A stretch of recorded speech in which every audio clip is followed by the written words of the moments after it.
தமிழர் அரசியலின் தனித்துவம் காணும் வளரின் நேயர்கள் அனைவருக்கும் அன்பு கலந்த வணக்கங்கள். ஆகச்சிறந்த ஆளுமைகளை வளரியின் அரங்கிற்கு அறிமுகப்படுத்தி வருகின்றோம். அந்த வகையில் நாம் தமிழர் கட்சியின் தமிழ் மீட்சி பாசறையின் கொளத்தூர் தொகுதி செயலாளர் அண்ணன் புனிதராஜ் அவர்கள் வந்திருக்கிறார். அவர்களை வரவேற்கிறேன். வணக்கம். நான் நலமா இருக்கிறீங்களா? நலமா இருக்கு. வணக்கம். நீங்க எப்படி இருக்கீங்க? நலமா இருக்கிறேன்.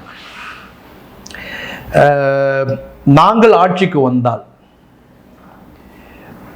போர்த்திக் கொள்வதற்கு இதமான கதகதப்பு ஊட்டக்கூடிய கம்பளிகளையும் வெம்மையிலிருந்து காக்கக்கூடிய தோளிலான காலணிகளையும் தருவோம். இது போன்ற வாக்குறுதிகளை பல கட்சிகள் நரிகளைப் போல ஊளையிட்டு கொண்டிருக்கிறார்கள்.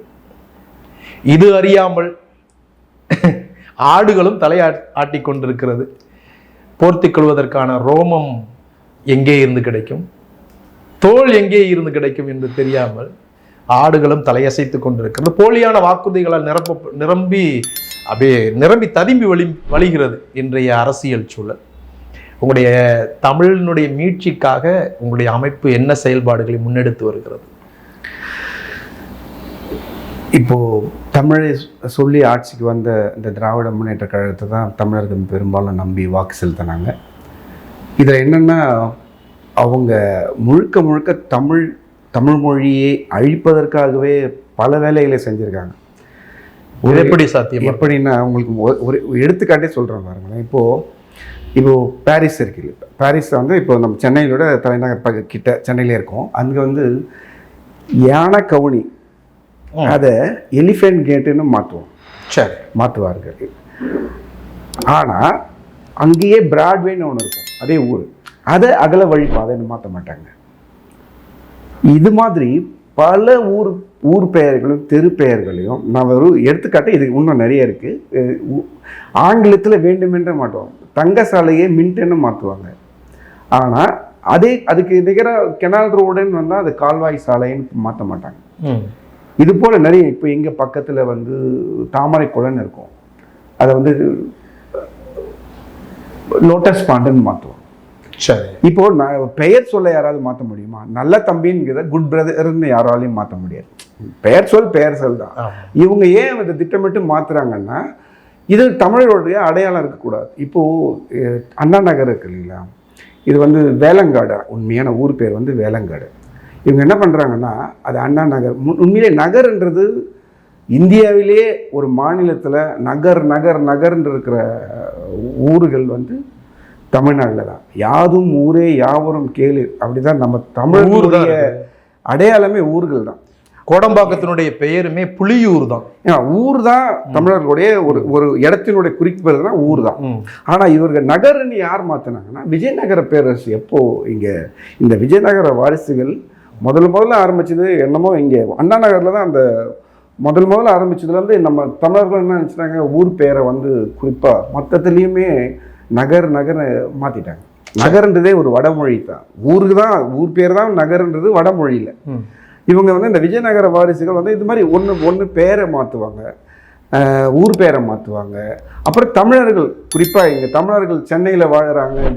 ஒரு காலத்தில் 1956 தமிழ்நாடு குறுக்கீடு பெயர்களை மாற்றுவதனால மக்களுடைய வாழ்வியல் தரம் முன்னேறிடுமா? இப்போ பெயர்களை சொல்லும் பொழுதே அதற்கு பின்னணியில் இருக்கக்கூடிய வரலாற்றை நம்ம என்ன செய்வோம், புரிந்து கொள்ள முடியும். இப்போ மின்ட் சாலை அப்படின்னு சொல்லும் போதே அங்கே தங்க நாணயங்கள் அச்சடிக்கக்கூடிய அல்லது பண பரிவர்த்தனை செய்யக்கூடிய அந்த பகுதியாக இருக்கும் அப்படின்றது நம்ம இருக்கும்.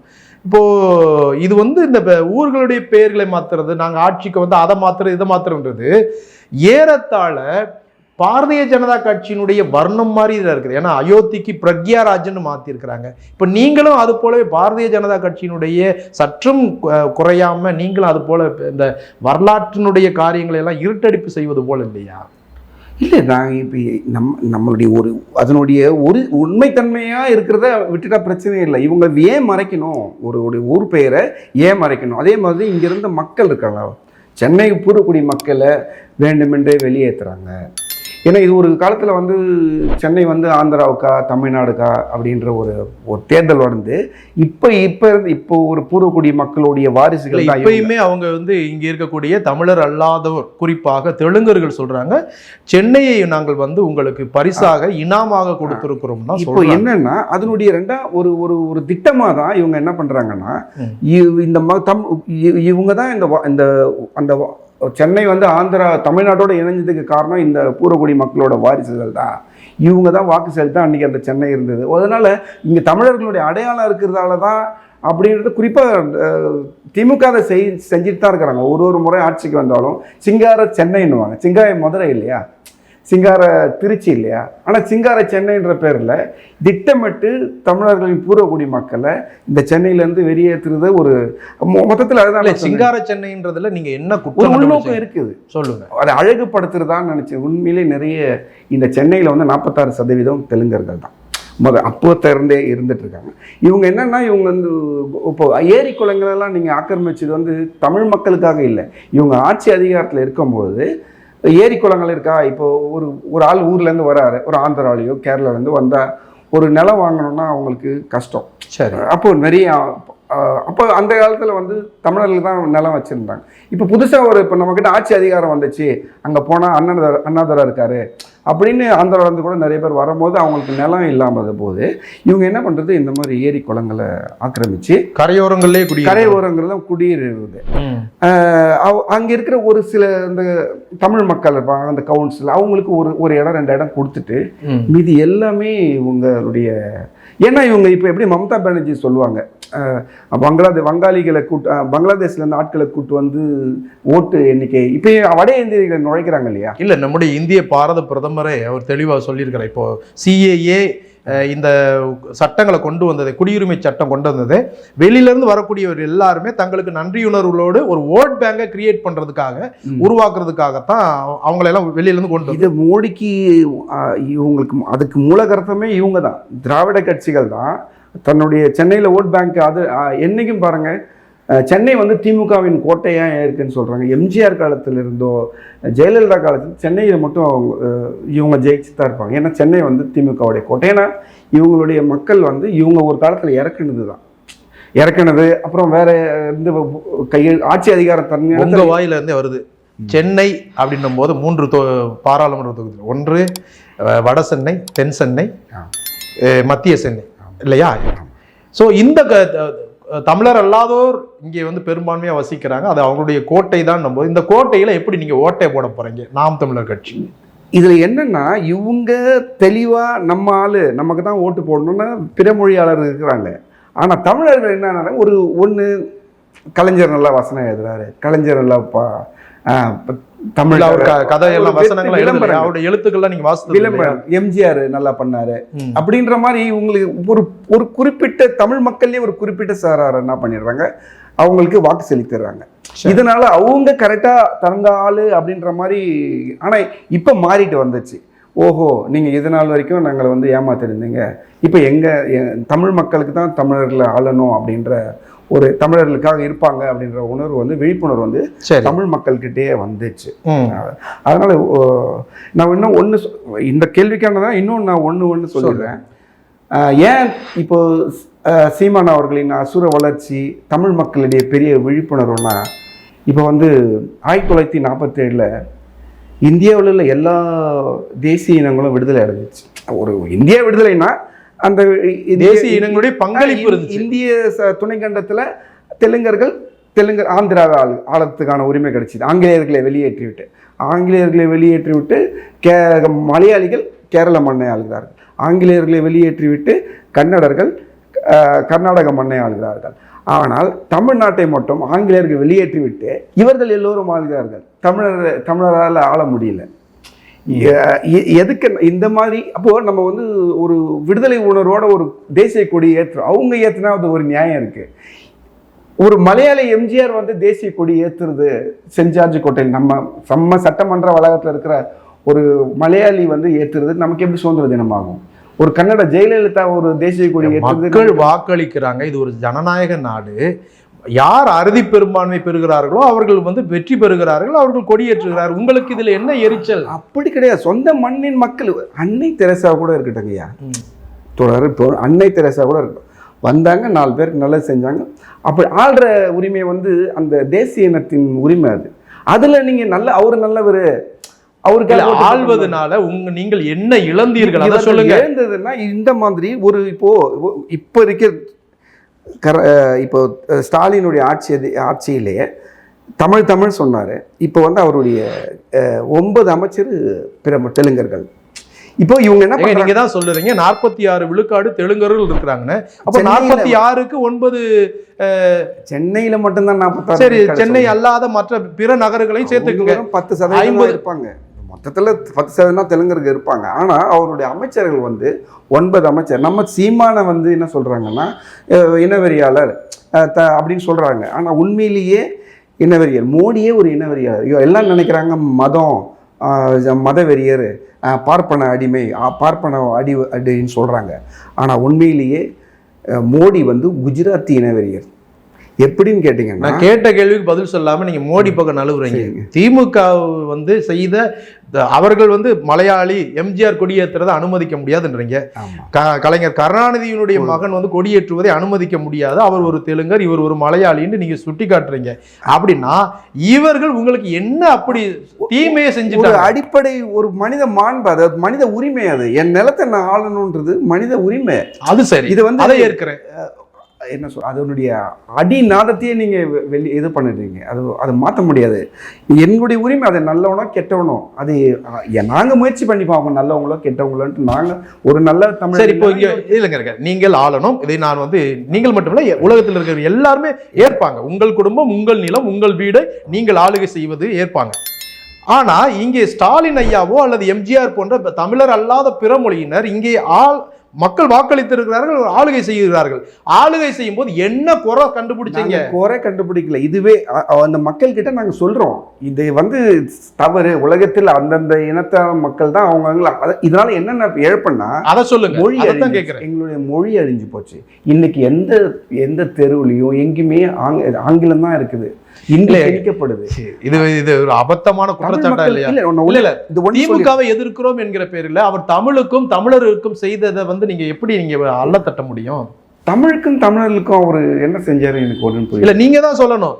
அவர் வந்து அவரால நாங்க அழிஞ்சு போயிட்டோம் அப்படின்னு சொன்னீங்கன்னா என்ன அழிஞ்சிட்டீங்க அதை சொல்லுங்க. வந்து கருணாநிதி தமிழ் நல்லா பேசினார், தமிழ் நல்லா படிச்சாரு, தமிழ்ல பலவித பீகார்ல இருந்து வந்து ரங்கராஜே பாண்டேவும் நல்லா தெளிவா தான் பேசுறாரு. மகனுக்கு ஏன் சரியா தமிழ் வரல? அவருடைய கலைஞருடைய பேரனுக்கு ஏன் சரியா தமிழ் படிக்க கூட வரல? ஏன்னா இவங்களுடைய கருணாநிதிக்கு ஒரு தேவை இருந்தது. இந்த இப்போ நம்ம தெலுங்கர், நம்ம இங்கே தமிழ்நாட்டில் வந்தால் தமிழ் நல்லா படித்தாதான் இந்த இடத்துல முன்னேற முடியும்னு அவருக்கு ஒரு தேவை இருந்தது. அதாவது தமிழர்களை ஏமாற்றணும்னா தமிழர்களை விட நல்ல ரொம்ப திறமசாலிகளா, தமிழின் மீது ஈர்ப்பா இருக்கிறவங்களா காட்டிக்கிறதுக்காக நம்ம இங்க ஒரு தொழிலா. இப்போ நம்ம கூட ஆங்கிலம் போறோம், சீனாவுக்கு போனா நம்ம சீனம் கத்துக்கிறோம். சரி, அது போல இவங்க வந்து ஒரு காலத்துல கத்துக்கிட்டாங்க. ஆனா நம்ம தமிழர்கள் என்ன நினைச்சிட்டோம், அவங்க கிட்ட ஆட்சி அதிகாரத்தை கொடுத்துட்டாங்களோ. இப்ப கலைஞர் என்ன நினைச்சாரு, நம்ம பட்ட கஷ்டம் நம்ம பிள்ளை. இப்ப யாருமே தந்தை என்ன பண்ணுவாங்க, நம்ம பட்ட கஷ்டம் நம்ம பிள்ளைக்கு படக்கூடாது. இப்ப நம்ம போய் எல்லாம் போய் படிச்சிருந்தோம், தமிழை படிச்சு நம்ம பிள்ளை படிக்க தேவையில்லை, அப்படி நம்ம தான் ஆட்சி, அதுக்குள்ள தமிழை அழிச்சிடலாம் அப்படின்ற ஒரு நினைப்பா கூட இருந்திருக்கலாம். அதனால கூட அவருக்கு ஸ்டாலினுக்கு சரியா தமிழ். ஐயா கலைஞர் கருணாநிதி இந்த முழுக்க ஒரு நாடகம் தான் போட்டாருன்னு நீங்க சொல்றீங்க. இப்ப எல்லாம் தேவைக்கிறதே அவங்க படிச்சாங்க. ஆனா அவங்களுக்கு அந்த தேவை முடிஞ்ச பிறகு இனிமே தேவைப்படாது, இனிமே அந்த மொழி தேவைப்படாதுன்னும் போது என்ன பண்ணிட்டாங்க, அழிச்சிட்டாங்க. இப்ப வைகோ நானும் தமிழ்ல தான் பேசிக்கிறோம், மொழி அழிஞ்சு போச்சுன்றீங்க. ஏட்ல இல்லையே, நம்ம வெறும் வாய்மொழி வார்த்தையா தான் இருந்தது. இப்போது வரைக்கும் வாய்மொழி வார்த்தையா தான் இருக்கு. உண்மையிலே நம்ம பழங்குடிக்கு போயிட்டுரும். ஆப்பிரிக்க பழங்குடிகளுக்கு பல்வேறு வகையான பழங்குடி மக்கள் இருக்கிறாங்க, அவங்களுக்கு எல்லாம் மொழி இருக்குது, ஆனா எழுத்து கிடையாது. சரி, இதே நிலைமைக்கு தான் நம்ம இப்போ நிறைய நண்பர்கள், நான் தமிழர்கள் என்ன நினைக்கிறாங்க, எங்க இருக்கிறீங்க அப்படின்னு கேட்கறதுக்கு எங்க இருக்கிறீங்கன்னு ஆங்கிலத்து வார்த்தையை தான் பயன்படுத்துறாங்க. இதே பழங்குடிங்க பண்றது. இப்போ ஆப்பிரிக்காவில் பல பழங்குடி மக்களுக்கு எழுத்து கிடையாது.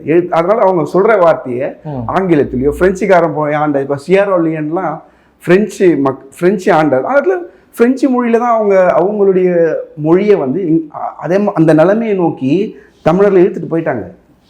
சரி, அப்போ தமிழர் அல்லாதோர் ஆண்டா இந்த நிலைமை வரும். வேற்று மொழியாளர் ஆண்டா அந்தந்தருடைய நிலம் அழியும், அவங்களுடைய மொழி அழியும், அவங்க பண்பாடு அழியும்.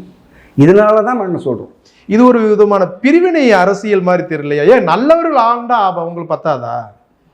நல்லவர்கள் எப்படி நீங்கள் கண்டுபிடி, அவங்க எப்படி நல்லவர்கள் எதை இப்போ ஒரு காலத்தில் நல்லவர்களும் கொண்டாடப்பட்டவங்க எவ்வளோ பெரிய இன துரோகம் செஞ்சாங்கன்ட்டு உங்களுக்கு தெரியும். தமிழின தலைவர்னு சொன்னோம் நம்ம கலைஞர். அவர் ஈழத்தில் நடந்த படுகொலைக்கு சிங்களனோட துணை போயிட்டாரு.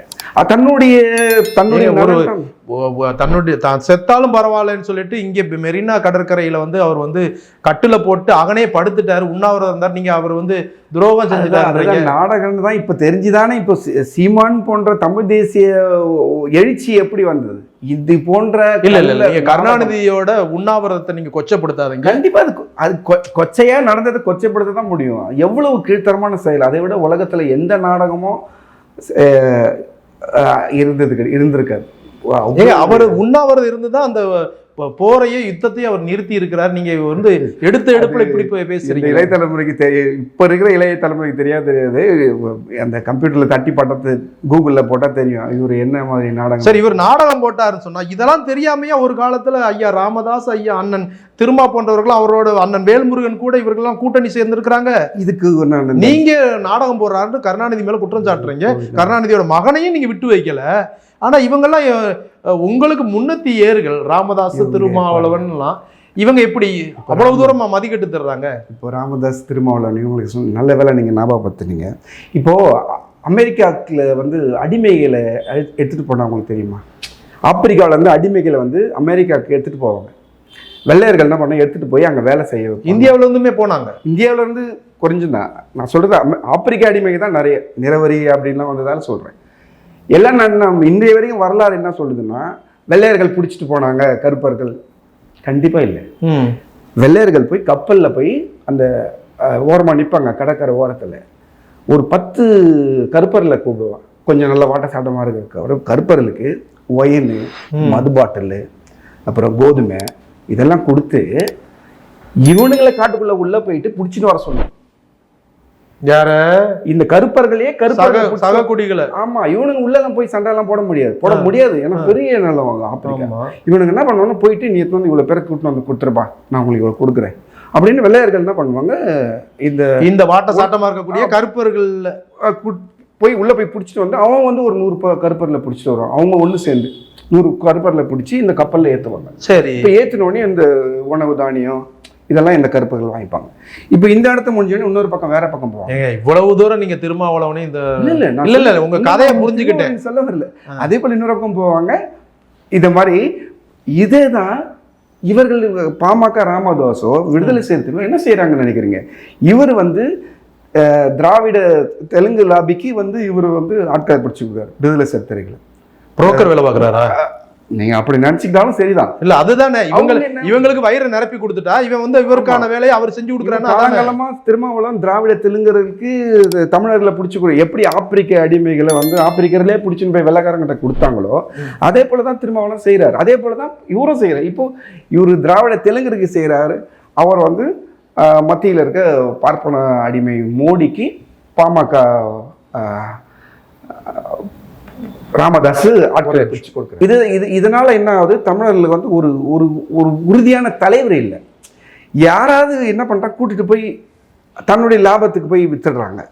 இதனாலதான் நாங்க அடமானம் வைக்கிறாங்களா? அடமானம் உண்மையான வார்த்தை. தாங்கள் சார்ந்திருக்கக்கூடிய அந்த குடிகளை வந்து வன்னியர்களையோ பறையர்களையோ கொண்டு போய் அடமானம் தன்னுடைய தேவைக்காக, தன் குடும்ப தேவைகளுக்காக, தன்னுடைய கொள்கை கூட இருக்கட்டும், இந்த கொள்கை எந்த கொள்கையா இருக்கட்டும். இப்ப நீங்க சொல்றத பார்த்தா நான் இன்னும் கொஞ்சம் கூடுதலாவே இப்போ ஒரு படி யோசிக்கிறேன்.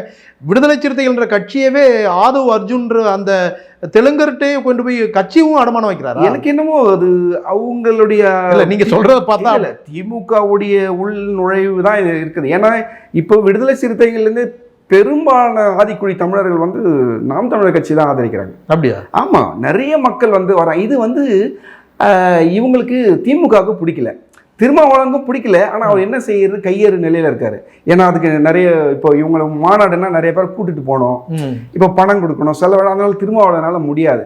அதனால பொதுக்கூட்ட மேடையிலேயே சிறுத்தைகள் வந்து ஒவ்வொருத்தரும் புலிப்பாய்ச்சல் போல பாஞ்சு ஒவ்வொருத்தருமே 1 லட்சம் 1.5 லட்சம் 5 லட்சம்னு கொடுத்துருக்காங்க. நீங்க இத திமுக தான் இவ்வளவு நாள் இல்லாத ஒரு எவ்வளோ மாநாடு நடந்திருக்கு. இந்த சேலம் மாநாடு மட்டும் அவ்வளவு வெற்றி அடையல. இந்த மாநாடை பார்த்து உங்களுக்கு ஒரு எரிச்சல், அதனால நீங்க இப்படி அபாண்டமா எரிச்சல் இல்லை தோழர். இது வந்து இந்த மாநாடுக்கு ஏதோ பெருமளவில் பணம் செலவழிக்கப்பட்டிருக்கு.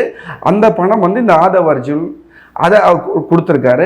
இதுக்கு வந்து அது திமுகவுக்கு ஒரு சாதகமான சூழ்நிலை உருவாக்குறதுக்கு அது திமுக தலைமையே கூட அதை சொல்லியிருக்கலாம். இவங்க இங்கே போய் கொஞ்ச நாள் இருங்க, ஆமாம் இதெல்லாம் பண்ணுங்க, ஏன்னா இங்கேருந்து நிறைய தமிழர்கள் வந்து ஆதிக்குடிகள் வந்து நாம் தமிழர் கட்சி பக்கம் போகிறாங்க, இவங்க போகாம பார்த்துங்க அப்படின்னு இவங்க கைக்குருவிகளாகவே தான் இருக்கிறாங்களா. என்ன கேட்டால் திமுக வந்து திருமாவளவன் அவர்களே நம்பலை. ஏன்னா நம்மளே நேரடியாக இன்வெஸ்ட் பண்ணி அவங்கள கூட்டுருவோம் அப்படின்ற இதில் தான் அவங்க இந்த இந்த இந்த சேலம் மாநாடு வெற்றியை நான் சொல்கிறேன். ஏன்னா ஒரு 13 லட்சத்துக்கும் குறையாம ஆட்கள் கூட இருக்கிறது மாதிரி தான் இது நாள் வரைக்கும் இல்லாமல் எல்லா தெரு மூளை முடுக்கெல்லாம் வந்து பதாகை வைக்கிற அளவுக்கு விடுதலை சிறுத்தைகள் கிட்ட அவ்வளோ. ஒருவேளை அப்படி ஒரு 13 லட்சம் பேர் இருந்தாங்கன்னா அதை காமிச்சாவது இந்த 2 சீட்டை தாண்டி வாங்கியிருக்கலாம்ல. அதுதான் நான் சொன்னேன். இப்போதைக்கு தேவை வந்து இவங்களுக்கு இவங்களுடைய வயிறு நிறைஞ்சிருச்சு. அடுத்த தேர்தலுக்கு போய் நம்புறதுக்கு 7 ஜனம் இருக்கும்.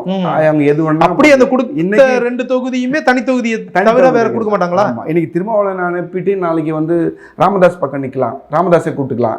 இவர் வந்து மோடி பக்கம் போய் நிக்கலாம். நம்புறதுக்கு நிறைய இங்க ஆப்பிரிக்க அடிமை சொன்னோம் இல்லையா வெள்ளக்காரங்க. சரி, இப்போ கருணாநிதியை கழுவுனீங்க, ஸ்டாலினையே கழுவி ஊத்துறீங்க, திரும்ப ராமதாஸ் வரைக்கும் நீங்க வந்து நிக்கிறீங்க. இவர்கள் எல்லாரும் ஒன்றுபட்ட இந்த தமிழகத்துல இவர்கள் எல்லாரும் இந்த திராவிட போர்வையில இவர்கள் தமிழுக்கும் தமிழ்நாட்டிற்கும் செய்யாத சமூக நீதியவா நீங்கள் சார்ந்திருக்கிற நாம் தமிழர் கட்சி செஞ்சு முடிச்சிட போது நீங்க என்ன நினைக்கிறீங்க? இப்போ நாங்க கூட்டத்துக்கு போற ஒரு முறை எனக்கு தெரிஞ்சு ஒரு கூட்டத்துக்கு இது பதாகை கொடுத்து இது துண்டறிக்கைகள் கொண்டோம். சரி, அப்போ வந்து தலித் இளைஞர் அவர் வந்து எல்லாரும் கூட ஊருக்கெல்லாம் போய் கொடுத்தாரு. நீங்கள் ஒருத்தர் வந்து ஆனால் அந்த நாள் குடிச்சிட்டு இருந்தா நீங்கள்லாம் வந்துட கொடுக்குற அளவுக்கு ஆயிடுச்சுல்ல அப்படின்னு அந்த ஊர் ஆள் சொல்கிறார். அப்போ இங்கே இல்லை அவர் இது ஒரு பொது புத்தி தான். இங்க மட்டும் இல்ல, கலைஞர் கருணாநிதியுமே அவர் அந்த வார்த்தையை சொன்னதாக வன்னியரசு பதிவு செஞ்சிருக்கிறார். நீங்கள் எல்லாம் பொது தொகுதிக்கு ஆசைப்படலாம். இங்க நாம் தமிழர் கட்சியில நடந்ததுக்கும் நான் சொல்றேன். நீங்க எல்லாம் வந்து கொடுக்குற மாதிரி ஆயிடுச்சுல அப்படின்னு ஒருத்தன் சொல்றான். கூட இருந்த இளைஞர் நீ எப்படி சொல்லுவ, அவன் தமிழ சக தமிழ நீ எப்படி சொல்லுவ, அவன் அடிக்க போயிட்டாங்க, அடிச்சுட்டாங்க. யாரு இதே திருமாவளி இல்ல, தாழ்த்தப்பட்ட தமிழன் உள்ள போறான். சக ஜாதி இந்து இருக்க தமிழர் இருக்கலாம், அது அவங்க நினைச்சுக்கிறாங்க. அப்படி அது இல்ல, தமிழன்ல எல்லாருமே தாழ்ந்து போய் கிடக்குறான். அவங்க நினைச்சுக்கிறாங்க நீ எல்லாம் கொடுக்குற மாதிரி இருந்தோம். கூட இருந்த சக தமிழர் இங்க வந்து செட்டியார் முதலியார் எல்லாரும் இருந்தாங்க. நீ எப்படி அவனை சொல்லுவ, நாம் தமிழ் எங்க கட்சி ஆள நீ எப்படி சொல்லுவ? அப்போ இதுலயே சமூகம் இன்னைக்கு பெரிய அளவுல உடஞ்சிச்சு. நான் பார்த்தேன் அன்னைக்கு தான் நினைச்சேன் இந்த கட்சிக்கு தான் நம்ம அடுத்தவங்களை குறை சொல்றதை விடுங்க. இது ஏற்கனவே ஒரு முறை நடந்திருக்குது. கருணாநிதியை பதிவு செஞ்சிருந்ததாக வன்னியரசு சொல்லியிருக்கிறாரு. நீங்கள் எந்த விதத்தில் மாற்று நீங்கள் சார்ந்திருக்க நாம் தமிழர் கட்சி சமூக நீதியவும் சமநீதியவும் எப்படி நீங்க நிலைநாட்டுறீங்க அதை சொல்லுங்க. சமூக நீதி இப்போ அண்ணனே சொல்றாரு எல்லா விஷயத்திலும். நான் சீமானண்ணன் வந்து எல்லா விஷயத்திலுமே நீ ஜாதி பார்த்து ஓட்டு போடாதேன்னு சொல்றதுலேயே எல்லாமே முடிஞ்சிச்சு. நீ சாதி பாட்டு போட்டால் ஓட்டு போட்டால் அது எனக்கு தீட்டு அப்படின்னு சொல்றாரு இல்லையா?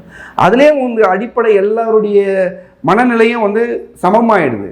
அதனால் அவர் எல்லா விஷயம் தமிழ் மொழியை காக்கணும்னு பாடுபடுறாரு, தமிழ் இனத்தை வாழ வைக்கணும்னு பாடுபடுறாரு, தமிழருடைய நிலத்தை சரி பண்ணணும்னு பாடுபடுறாரு. அது மாதிரி நிறைய விஷயங்கள் இருக்குது. எல்லாத்தையும் ஒரு மாற்றுவார்ன்ற நம்பிக்கையில் தான் நாங்கள் இன்னை வரைக்கும் அவர் கூட பயணிச்சுட்டு இருக்கிறோம். அப்புறம் பெண்களுக்கு வந்து சம உரிமை கொடுக்குறேன். ஆணுக்கு பெண் சமம்ன்றதை விட ஆணும் பெண்ணும் சமம் அப்படின்ற அளவில் இப்போ 20% 40% தொகுதியில் 20 பெண்களுக்கு 20 ஆண்களுக்கு கொடுத்துருக்காரு.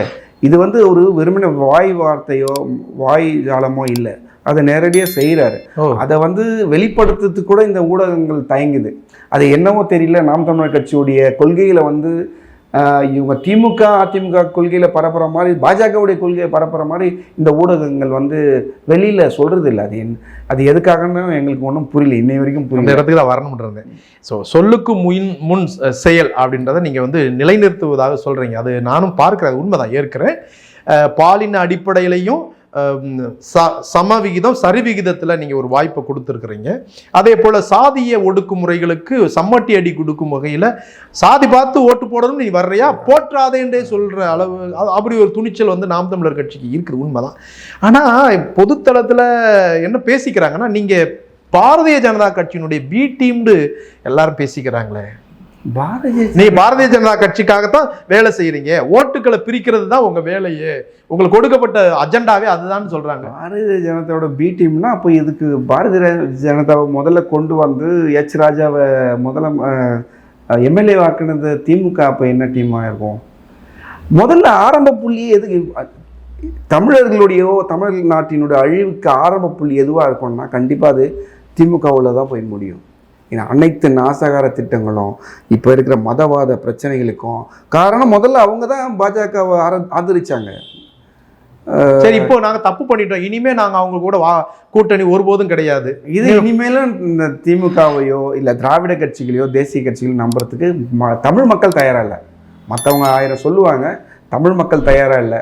தமிழ் மக்கள் எப்போ உறுதியாக இருக்காங்க, நாம் தமிழர் கட்சியை தான் ஆதரிக்கணும். ஏற்கனவே பல முறை திருடி அதை வந்து நியாயப்படுத்தியிருக்கிறாங்க, திருப்பி திருடி இருக்கிறாங்க, மாறி மாறி திருடி இருக்கிறாங்க. இனிமே வந்து தமிழ் மக்கள் அவங்கள நம்புற மாதிரி இல்லை. ஸோ இந்த தேர்தலில் இப்போ வந்து ஒருத்தர் மேலே ஒருத்தர் வந்து ஒரு அவதூற அள்ளி வீசக்கூடிய ஒரு சூழல் இருக்குது. ஸோ அந்த வகையில் காளியம்மாள் போன்றவங்கள்லாம் வந்து தட்டாலடியாக ஒரு பெரிய பேச்சுக்களை அள்ளி தூக்கி எறிகிறாங்க. சகோதரி கார்த்திகா கூட மயிலாடுதுறைன்னு நினைக்கிறேன், இல்லை கும்பகோணமா மயிலாடுதுறை காளியம்மாள், கும்பகோணம் கார்த்திகா. ஸோ இவங்க மேல வந்து இந்த திமுக ஐடி விங் வந்து பெரிய தாக்குதல்களை தொடுத்துக்கு இருக்கிறாங்களே, அதை பத்தி நீங்க என்ன நினைக்கிறீங்க? எனக்கு தெரிஞ்சு நிறவரி அமெரிக்காவில் கூட கிடையாது, தென்னாப்பிரிக்காவில் கிடையாது, தமிழ்நாட்டில் தான் இன்னி வரைக்கும் இருக்குது. நீங்க பாத்தீங்கன்னா தொலைக்காட்சியோ கருப்பா இருக்கிற பெண்களை எந்த படத்துலையும் இழிவா பார்க்கறது, இது மாதிரி பண்ணதால உண்மையில் தமிழர்களுடைய நிறமே கருப்பு தான். ஆனா அந்த காளியம்மாள் போன்ற கருப்பா இருக்கிறது ஒன்றும் தப்பு இல்லையே, தப்பு இல்லை. இவங்க எப்படி உருவாக்கப்பட்டிருக்குன்னா இந்த ஊடகங்கள் தமிழர் அல்லாதவர்கள் கையில் உள்ள ஊடகங்கள், தமிழர் அல்லாதவர்களுடைய சினிமா துறை, இவங்க என்ன பண்றாங்கன்னா கருப்பா இருந்தா தமிழ் யாரும் வந்தாலும் கருப்பா இருந்தா ஓரமா நில்லு, காமெடி பண்ணு இப்படி சொல்லிடுறாங்க. ஆனால் வெள்ளையா இருக்க இது போய் மலையாள வெள்ளையா இருக்கிறவங்களை போய் ஆந்திராவில் போய் இங்கே சமத்துவம் சமூக நீதி பேசக்கூடிய இந்த திராவிட மண் என்று சொல்லக்கூடியதுல நிறவெறி கோட்பாடுமே இங்க இருக்கா? கருப்பு பெண்களுக்கு எனக்கு தெரிஞ்சு சாதி வெறி, சமூக வெறி, சமய வெறி இருக்கிறதாக கேள்விப்படுறேன். நீங்க புதுசா தமிழ்நாட்டில் நிறவெறியும் இருக்கா? நிறவெறி அமெரிக்காவிலையும் கிடையாது, தென்னாப்பிரிக்கா அதெல்லாம் இருந்தது, ஒழிஞ்சுது. இன்னைக்கு வந்து பராக் ஒபாமாவே இருக்காரு. ஆனா தமிழ்நாட்டில் கருப்பா இருக்கிறவங்கள வந்து அதாவது 90% மக்கள் கருப்பு தான். அவங்கள வந்து இழிய நிலையா பாக்குறது இதுக்கு காரணமே இந்த அப்படி என்ன காளியம்மால பேசிட்டாங்க பசங்க, கருவாட்டுக்காரி என்னென்னமோ சொல்றாங்க. நிறவெறி எப்படி இவங்க கட்டமைச்ச கருவாடு விற்கிறதுன்னு தப்பான தொழில் இல்லையே, தொழில் இல்லை. அவங்க எவ்வளவு பெரிய நிலத்தை விற்கிறதோ இந்த 1 கோடி ரூபாய் இதுல எவ்வளவு அறிவுத்தனமா கேள்வி கேட்டு பல பெரிய பேர் எடுத்தாங்க விஜய் டிவியில அவங்க காளியம்மா. சரி, இவங்க என்னன்னா இந்த மாதிரி கட்டமைச்சிட்டாங்க, கருப்பா இருக்கிறவங்கள ஒதுக்குறது. சொந்த நாட்டு மக்களே இப்போ ஆப்பிரிக்காலையும் தானே சினிமா எடுப்பாங்க, ஐரோப்பாவிலும் சினிமா எடுப்பாங்க, ஆப்பிரிக்காவிலும் சினிமா எடுப்பாங்க, எல்லா நாடுகளிலும் அந்த நாட்டு இருக்காங்க. யாராவது ஆப்பிரிக்க நாட்டுல ரொம்ப கருப்பா இருக்கிறோம் அதனால போய் ஐரோப்பால இருந்து 2 நடிகை கூட்டு வரோம் செய்வாங்களா? நடிக்க வைப்பாங்களா? நீங்க யோசிச்சு பாருங்க. ஆனா தமிழ்நாட்டுல 90% கருப்பா இருக்கிற மக்களை விட்டுட்டு போய் கேரளாலேருந்து போய் எடுத்துகிட்டு வரான், அவன் மலையாளி வெள்ளையா இருக்கிறாங்கன்ட்டு, ஆந்திராலேருந்து போய் எடுத்துகிட்டு வர கூட்டு வரான், மலையாளி தெலுங்குற வெள்ளையா இருக்கிறாங்கன்ட்டு. அதுவும் இல்லாமல் இன்னைக்கு வெள்ளைக்காரச்சே கூட்டு வந்து நடிக்க வைக்கிறாங்க சங்கர் போன்ற ஆட்கள். இவங்களால என்ன ஆகுதுன்னா வெள்ளை தான் என்னமோ உயர்வு, தமிழ் வந்து இது கருப்பு வந்து மட்டம் அப்படின்ற மாதிரி உளவியலாவே தமிழர்ல சரிச்சிட்டாங்க. இனி எம்ஜிஆர்லாம் இன்னைக்கு கமலஹாசன்லாம் இன்னைக்கு வந்து பெரிய பேர் எடுக்கிறது இந்த நிறம் தான். அவருடைய நடிப்பெல்லாம் எனக்கு 2ஆம் பட்சம் தான். முதல்ல நீ உனக்கு வாய்ப்பு கொடுக்கட்டே நேரத்தை பார்க்குறாங்க. ஏதாவது தமிழன் யார் போனாலும் காமெடி பண்ணுன்றது. ஆனா நீங்க பாருங்க, நல்லா வளர்ந்துட்ட பிறகு கருப்பா இருக்கு ஆம்பளைங்க வந்துடல, அவங்க என்ன தன்னுடைய இதை வச்சிருக்கு. இப்போ கருப்பா இருக்கிற விஷால் வந்து ஹீரோ, கருப்பா இருக்கிற தெலுங்கானா, கருப்பா இருக்கிற தெலுங்கு லாரன்ஸ் வந்து ஹீரோ, கருப்பா இருக்கிற ரஜினிகாந்த் மராத்தியர், கருப்பா இருக்கிற இந்த இன்னொருத்தர், நிறைய பேர் கருப்பா இருக்கிற ஆண்கள் கருப்பா இருந்தாலுமே ஹீரோ தானா? ஏன்னா அவங்க கிட்ட வந்து அதிகாரம் இருக்கு. இந்த தமிழ் திரைத்துறையை அவங்க தான் ஆட்டி படைக்கிறாங்க. விஷால் போன்ற தெலுங்கர்களும் இந்த கன்னடர்களும் தான் தமிழ் திரையுலக ஆக்கிரமி. அதனால அவங்க நினைக்கிறாங்க, அவங்க நினைச்சாங்கன்னா உங்க ஆதங்கம் புரியுது. நிலமும் உங்க கையில இல்ல, சேர்க்க மாட்டான். உங்க ஆதங்கம் புரியுது. நிலமும் உங்க கையில இல்ல, அதிகாரமும் உங்க கையில இல்ல, கலைத்துறை எதுவுமே உங்க கையில இல்லைன்னா இப்போ இந்த நீங்கள் எதிர்கொள்ளக்கூடிய இந்த 2024 பாராளுமன்ற தேர்தலில் உங்களுடைய நிலைப்பாடு அல்லது வெற்றி வாய்ப்பு எப்படி இருக்கு? அதுதான் நாங்க சொல்றோமே, பண்பாட்டு புரட்சி எல்லாத்தையுமே மீட்டு உருவாக்கம் செய்ய வேண்டியதா இருக்குது. இப்போ மதம் கூட, தமிழர்களுடைய சைவ வழிபாடு கூட அழிஞ்சிச்சு. கடவுள்ல வந்து இது கருணாநிதி வந்து கேட்பாரு, இந்த அம்மன் எந்த காலத்திலடா பேசினாள் அப்படின்னு, அம்பாள் எந்த காலத்திலடா பேசினாலும் கேட்க மாட்டேன். தமிழர்கள் வணங்கும் சாமிகளை மட்டும்தான் இவங்க வந்து கேலி கிண்டெல்லாம் பண்ணியிருக்கிறாங்க. அதே நான் பார்த்துருக்கேன். இப்போ தமிழன் கட்டிய கோவிலில் பார்ப்பனர்களா அப்படின்னு சொல்லி ஒரு காலத்துல இது பண்ணாங்க. இன்னைக்கு தமிழன் கட்டிய கோவிலில் இந்து அறநிலையத்துறைக்கு இவங்கெல்லாம் அந்த திமுக ஆட்சி பொறுப்பேற்ற வந்து சேகர் பாபுன்ற தெலுங்கரை வந்து என்ன பண்றாரு தெரியுமா, தெலுங்கர்களா இந்து அறநிலையத்துறை அலுவலர்களா போடுறாரு. இல்ல எங்க கிறிஸ்துமஸ்ல எல்லாம் வந்து அல்லேலூயான்னுலாம் சொல்லிட்டு போனாரு. அவர் சொல்லிட்டு போவாரு. ஆனா இந்து அறநிலையத்தை அவர்கிட்ட தான் கட்டுப்பாடு இல்லை. சைவ கோவில்ல மட்டும் அவங்க பிடிப்பாங்க, வைணவ கோயில்ல கை வைக்க மாட்டாங்க. ஏன்னா வைணவ கோயில் வந்து இப்ப காஞ்சி சங்கராச்சாரிய இந்து அறநிலையத்துறைக்கு வரல பாத்தீங்களா, வர இந்த கீழே கொண்டு வரப்படல, வராது. ஏன்னா அவங்களுடைய வைணவம் வந்து பெரும்பாலான தமிழர்கள் வந்து சைவ வழிபாடு தான் பண்றாங்க. அப்ப அந்த சைவ கோவில்ல மட்டும் பராமரிக்காம விடுறது, அங்கதான் வேணும்ட்டு குடமுழுக்கு பண்ணாம அது இந்த சமஸ்கிருதத்துல மந்திரம் ஓத வைக்கிறது, தெலுங்கு அறநிலையத்துறை அதிகாரியா போடுறது, இதெல்லாம் சேகர் பாபு நிறைய பண்றாரு. சரி, இப்ப இருக்கு இந்த 2024 தேர்தல்ல நீங்க எவ்வளவு தொகுதிகளை கைப்பற்றுவீங்க? 2024 மக்களவை தேர்தலில் என்ன 6 இல்ல 7 தொகுதி தான் நாங்கள் எடுக்க முடியும். இதனுடைய தொடர்ச்சியா 2024 சட்டமன்ற தேர்தல் 26 கண்டிப்பா சீமான் தான் முதலமைச்சர். எங்கன்னா சீமான் தான் முதலமைச்சர். என்ன நீங்க கனவு காண்கிறீங்களா? எந்த வகையில நீங்க சொல்றீங்க? இப்ப நாங்க விழிப்புணர்வு கொடுத்துட்டே இருக்கோம். நீங்க இலவசங்களை இப்ப நம்பாதீங்க, எதுவுமே உண்மையான இந்த மண்ணுக்கும் மக்களுக்குமா உழைக்கிற ஒரே தலைவர் சீமான் தான். இதெல்லாம் இது ஒரே ஒரு சின்ன எடுத்துக்காட்டு மட்டும் சொல்லிடுறேன். எப்படி இந்த இலவசங்கள் திராவிட கட்சிகள் ஏமாத்துனா, இப்போ காட்டில் வந்து விலங்கு அது பண்ண நல்லபடியாக வாழ்ந்துட்டு இருக்கோம். மனிதன் என்ன பண்ணுவான், அந்த காட்டை போய் அழிப்பான், அதில் இருக்க நீர்நிலைகளை ஆக்கிரமிப்பான். அப்புறம் அந்த விலங்கு என்ன பண்ணும், வாழ வழி இல்லாமல் அந்த சாலையோரமாக வந்து நிற்கும், அந்த காட்டை விட்டு வெளியே வந்து நிற்கும். அப்போ இந்த மனுஷன் என்ன பண்ணுவான், அதுக்கு ரொம்ப தண்ணி கொடுப்பான், ரொம்ப பாதுகாப்பாக பார்த்துக்கிற மாதிரி பார்ப்பான். அதை நல்லா போர்வெல்லாம் அந்த விலங்குக்கு தெரியாது. இவனால தான் நம்ம இந்த நிலைமைக்கு இந்த ரோட்டுக்கு வந்திருக்கிறோம், காட்டை விட்டுட்டு அந்த விலங்குக்கு தெரியாது. அதே போல தான் இந்த ஜூவிலையும் இப்போ புலி சிங்கெல்லாம் வந்து அந்த உணவு போடுறவரை பார்த்து அப்படி ஆர்ப்பரிச்சு வரும், ஐயோ நல்லவர் வந்துட்டார், சோறு நமக்கு கறி போட போகிறார், சோறு போட. ஆனால் அந்த ஜூவுக்கு வந்ததுக்கு காரணமே இந்த மனிதன் தானே அந்த விலங்குக்கு தெரியாது. அதே போல தான் இவங்களுக்கு கொடுக்குற இந்த 1000 ரூபாய் வந்து இவன் நம்மளுடைய தமிழர்களுடைய வாழ்வாதாரத்தை அழிச்சிட்டு தான் இவன் இந்த 1000 ரூபாய் கொடுக்குறான்றது இந்த தமிழர்களுக்கு தெரிய மாட்டுது. அந்த விஷயத்தை நாங்கள் சொல்லுவோம். எப்படி இவங்களுக்கு தெரிய மாட்டுதுன்னா, இந்தியாவில் எல்லா மாநிலங்களுக்கும் அந்த மாநில மண்ணின் மைந்தர்களுக்கு தான் 90% வேலைன்ட்டு சட்டம் இருக்கு. மற்ற மாநிலங்கள் இருக்கு, எல்லா மற்ற மாநில மொத்த மாநிலத்தையும் இருக்கு. தமிழ்நாட்டில் அப்படி இல்லையே. அந்த சட்டம் இல்லாத ஒரே மாநிலம் தமிழ்நாடு தான். ஏன்னா இதை நம்ம சொன்னீங்களே, யார் ஆண்டா என்னன்னு, தமிழர் தான் ஆளணுமா, இதுதான். இவங்களுக்கு வாய்ப்பு கிடைக்கிறது இல்லை. இவங்க என்ன பண்ணுறது, இவங்களுக்கு தெரிஞ்சவங்களையோ இவங்க சொந்தக்காரையோ இவங்க இனத்தாரையோ இவங்க மொழிக்காரையோ கூப்பிட்டு வந்து இந்த மாதிரி இவங்களுக்கு வேலை கிடைக்கணும்னுக்காக அந்த தமிழை கற்றுக்கொண்டால் போதும் சட்டத்தை ஏற்ற மாட்டாங்க. இதை ஏற்றாதனால தமிழர்களுக்கு வேலை கிடைக்க மாட்டேது. தமிழர்களுக்கு வேலை கிடைக்காதனால அவங்க பொருளாதாரத்தில் விழுந்துடுறாங்க. பொருளாதாரத்தில் விழுந்துடும் போது அவங்க விரக்தியில் மது கூடத்துக்கு கடைக்கு போவாங்க. போறாங்க. மது கடைக்கு போய் குடிச்சிட்டு வெளியே பெண்கள், இளம் பெண்கள் எண்ணிக்கை கூடிரும். வீட்டுக்கு வெளியே வந்து படுத்துறாரு.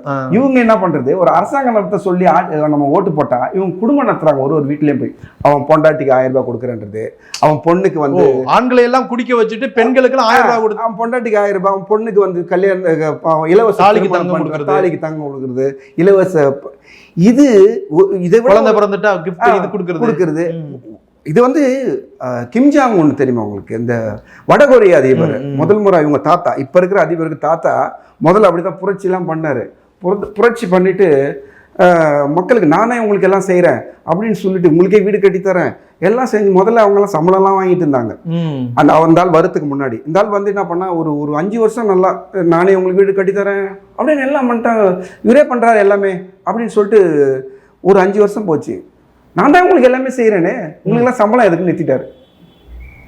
இப்படிதான் அவங்களுடைய அந்த ஹெர்மிட் கிங்டம் வந்து எப்படி வடகொரியா அந்த கட்டுப்பாட்டுக்கு வந்துச்சுன்னா, நான் தான் உங்களுக்கு எல்லாமே செய்யறேன், நான் தான் உங்களுக்கு, நீங்க வருஷம் உனக்கு தேவையான எல்லாத்தையும் நான் செஞ்சிருக்கும் போது உனக்கு ஊதியம் எதுக்கு, வேலை வந்து செஞ்சுட்டு போ, வேலை மட்டும் செஞ்சுட்டு போட்ட வேண்டியும். அவங்களுக்கு உடுப்பு இப்படி அவரால் ஒரு 5 வருஷம் பண்ண முடிஞ்சுது. அதுக்கப்புறம் நாள் பட மக்களுடைய தேவை என்னாச்சு, அப்புறம் ஒரு லிமிட்டில் அவங்கள எல்லாரையும் கட்டுப்படுத்தி இப்போ அவங்க வீட்டு, இப்போ ஒரு ஓனர் வந்து ஒரு தோட்டத்தில் வேலை செஞ்சால் எப்படி வேலை செஞ்சுட்டு காசு சம்பளம் கொடுப்பார், அப்படி ஒரு தோட்டம் மாதிரி ஒரு நாட்டையே ஆக்கி வச்சுட்டாங்க வடகொரியாவை. இன்னைக்கு அந்த பேரன் தான் அந்த நாட்டை வந்து ஒரு தோட்டத்தோட வீட்டு ஓனர் மாதிரி அந்த நாட்டையே, அந்த மாதிரி இலவசங்களுக்காக அன்னைக்கு அந்த மக்கள், வடகொரிய மக்கள் கையேந்ததுனால ஒரு நாட்டையே இழந்துட்டாங்க, ஒரு தனியாளோட கட்டுப்பாட்டில். அது போல இந்த சூழல் வரக்கூடாதுன்னு, ஆமா, இவங்களும் இலவசங்களை நம்பி இன்னைக்கு கொடுக்குற 1000 ரூபாய் நம்பி, எதனால இவன் நமக்கு 1000 ரூபாய் கொடுக்குறான், நம்ம கணவர் ஏன் வீட்டுக்கு வேலைக்கு போல, நம்ம பிள்ளைக்கு ஏன் வேலை கிடைக்கலன்னா இந்த மாதிரி சட்டம் ஏற்றாதது காரணம் தான். இது சட்டம் ஏற்றாதது, மார்வாடிகள் வந்து நம்மளுடைய வணிகத்தை பறிக்கிறது, வட இந்தியர்கள் வந்து இந்த நம்மளுடைய வேலையை பறிக்கிறதால தான் தமிழருடைய ஆண்கள் வேலை செய்யல, அதனால தான் நம்ம குடும்பம் பின்தங்கி இருக்கு, நம்ம குடும்பம் பின்தங்கி இருக்கிறதால தான் இவரு கொடுக்குறாரு 1000 ரூபாய் கொடுக்குறாரு. நம்ம குடும்பம் ஏன் பின்தங்கி இருக்கிறது இவங்க நினைக்க மாட்டாங்க. அதான் சொன்னல, விலங்குகள் காட்டுலேருந்து அழிஞ்சு வீடு வரும்போது அதுக்கு அன்பா பார்த்துக்கிற இவங்க ஜூ கீப்பர், இது ஸ்டாலின் போன்ற ஆட்கள் தான். ரொம்ப நல்லதுங்க ஐயா. மக்கள் மீதும் மண்ணின் மீதும் தமிழர் அல்லாதோர் என்பதையும் தாண்டி இந்த நிலத்தில் வாழக்கூடிய அனைவருக்குமான ஒரு அரசியலை நீங்கள் பேசுகிறீங்க. வரக்கூடிய எதிர்வரும் தேர்தல் வந்து உங்களுக்கு ஒரு உங்களுடைய எதிர்பார்ப்பையும் தாண்டி வெற்றியை பெறுவதற்கு வளரியின் வாழ்த்துக்கள். நன்றி. வளரி நேயர்களுக்கு வணக்கம். நன்றி. என்ன நேயர்களை மற்றும் ஒரு காணொலி உங்களை சந்திக்கிறேன். நன்றி, வணக்கம்.